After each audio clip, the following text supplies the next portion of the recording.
Jill Swing has been dealing with her daughter's epilepsy for the past several years.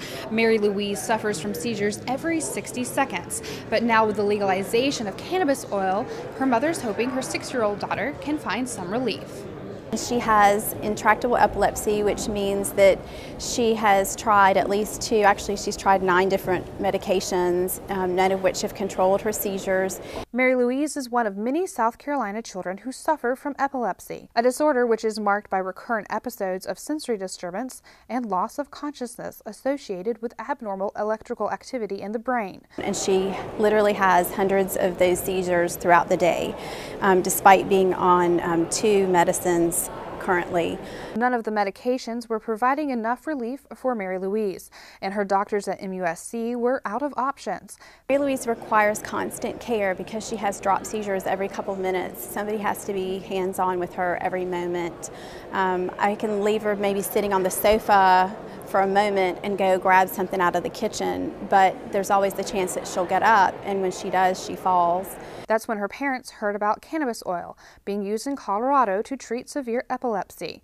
It's very low in THC, so it doesn't make them high, but it's high in the CBD or cannabidiol, which is the component of marijuana that actually has a neuroprotectant effect and helps control the seizures. There's a test group in Colorado of kids that have severe epilepsy and that haven't been getting relief from conventional pharmaceutical medications, and there's an 85% success rate in knocking it down to about 95 to 100% relief. So you're talking about changing people's lives. Senator Tom Davis of Beaufort pushed for the legalization of cannabis oil in South Carolina.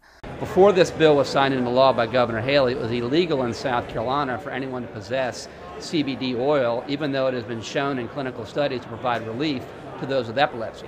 Now that this law has been enacted, parents can possess CBD oil, they can administer it to their child, and it alleviates the epileptic seizures tremendously. The only precondition is you have to have a doctor certify that the patient can benefit from that oil.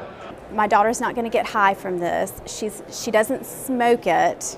It comes in the form of an oil. It's just you put in a little dropper and give it just like you give a baby Tylenol. I mean, the initial reaction by a lot of people is we're not going to legalize marijuana in South Carolina. I mean, a lot of people have preconceived ideas about marijuana, not commenting on whether those are good or bad, but just saying that the education challenge was to explain to them that we're talking about a chemical derivative of cannabis that doesn't have the psychoactive component, doesn't have the THC.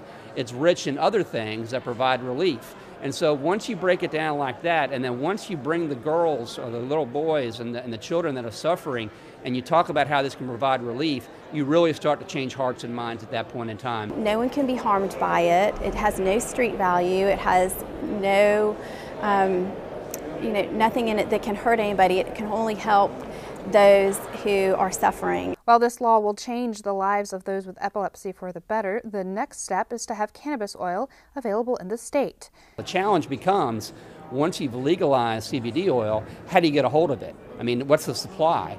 And so an important part of this law that Governor Haley signed was creating of a study committee that's to look at this matter in the summer and fall of this year, and then come back to the General Assembly in January and make recommendations in regard to the in-state cultivation of cannabis in South Carolina, and also methods and procedures and protocols whereby it's then you take the chemical from it and then have it dispensed. So it really sets the stage for the next step, which is, okay, now that you've legalized CBD oil, how can we come up with a stock of it for people in South Carolina to get a hold of it? And for Mary Louise and her family, that can't come soon enough. Mary Louise has a twin brother, and to me, he really says it best because he says, Mommy, if Mary Louise can get this medicine, then that means that hopefully she'll be able to walk and talk and play with me. And to me, that just melts my heart because he loves his sister very, very much, and he wants so badly to have that interaction with her, and I think that that's what this having access to CBD oil would do for her. For Palmetto Scene, I'm Katie Gear.